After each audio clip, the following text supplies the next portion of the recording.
കേരളത്തിലെ CPM സംഭവിക്കും. കാരണം അധികാരത്തിൻ്റെ അഹങ്കാരത്തിൽ ചെയ്തു കൂട്ടിയ കാര്യങ്ങളെല്ലാം ഇപ്പോൾ തിരിച്ചടിയാവുകയാണ്. ഞാൻ നേരത്തെ സൂചിപ്പിച്ചപ്പോൾ പലരും എന്നെ പരിഹസിച്ചു. ഉത്തമരായ കമ്മ്യൂണിസ്റ്റുകാരും അവരുടെ കൂടെ നിൽക്കില്ല. നല്ല കമ്മ്യൂണിസ്റ്റുകാരുള്ള സംസ്ഥാനമാണ് കേരളം. നല്ല കമ്മ്യൂണിസ്റ്റ് പ്രവർത്തകരുള്ള സ്ഥലമാണ്, നേതാക്കളുള്ള സ്ഥലമാണ് കേരളം, സംശയമൊന്നുമില്ല കാര്യത്തിൽ. പക്ഷേ അവരെല്ലാം പാർട്ടിയുമായി അകലുകയാണ്. ഇടതുപക്ഷ സഹയാത്രികർ പൂർണ്ണമായി തന്നെ CPM-മായി അകന്നു കഴിഞ്ഞു.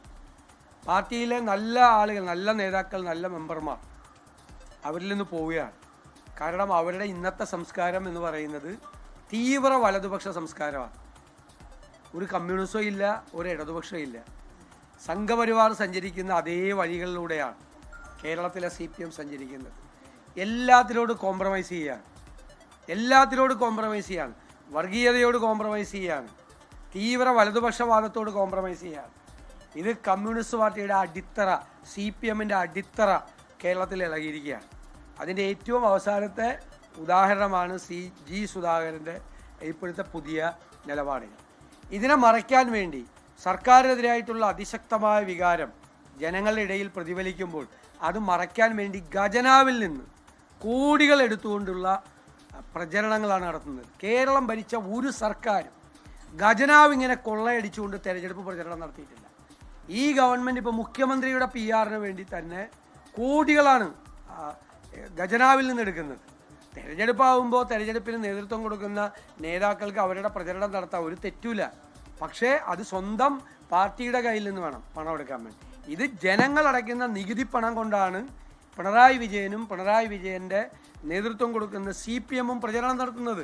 കോടികളാണ് കേരളത്തിൽ അതിനുവേണ്ടി ചിലവാക്കിയത്. ബില്ലുകൾ ഓരോന്നും വന്നുകൊണ്ടിരിക്കുകയാണ്, പാസ്സാവുന്നില്ല.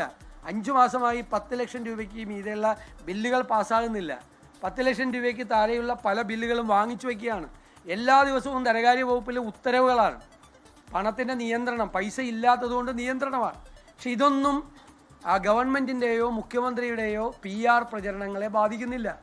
ഒരു സർക്കാരും ചെലവാക്കിയതിൻ്റെയൊക്കെ അതിൻ്റെ എല്ലാ റെക്കോർഡ് ബ്രേക്ക് ചെയ്തുകൊണ്ട് ഈ തെരഞ്ഞെടുപ്പിൻ്റെ സായാഹ്നത്തിൽ പണം ചെലവഴിച്ചുകൊണ്ടിരിക്കുകയാണ്.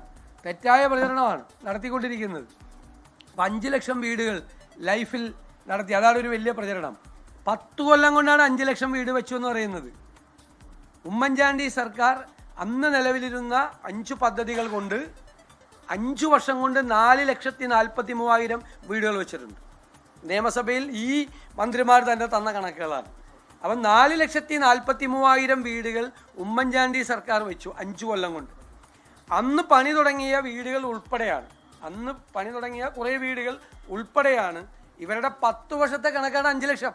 എന്നിട്ട് ഊതി വീർപ്പിക്കുകയാണ് 5 ലക്ഷം 10 കൊല്ലം കൊണ്ടാണ്. അപ്പോൾ യഥാർത്ഥത്തിൽ 2011 മുതൽ 16 വരെയുള്ള യാതൊരു താരതമ്യമില്ല, യാതൊരു താരതമ്യമില്ല. പവർ കട്ട് ഒഴിവാക്കിയെന്ന് പറയാണ്. നിങ്ങൾക്ക് എന്താണ് സ്ഥിതി? അച്യുതാനന്ദൻ ഗവൺമെൻറ്റിൻ്റെ കാലത്ത് മുതൽ പവർ കട്ടുണ്ട്. ഇന്ത്യയിലെ മിക്ക സംസ്ഥാനങ്ങളിലുണ്ട്. എൻ്റെ കാര്യം, പുറത്തു നിന്ന് വൈദ്യുതി കൊണ്ടുവരാനുള്ള പവർ കോറിഡോർ ഉണ്ടായിരുന്നില്ല. ലോകത്തെവിടെയായാലും ഏത് സമയത്തും 24 വാർത്തകളും ഓഗ്മെന്റഡ് റിയാലിറ്റി പാക്കേജുകളും എക്സ്പ്ലെയിനറുകളും വിശദമായി കാണാൻ ഞങ്ങളുടെ YouTube ചാനൽ നിങ്ങൾക്ക് സബ്സ്ക്രൈബ് ചെയ്യാം.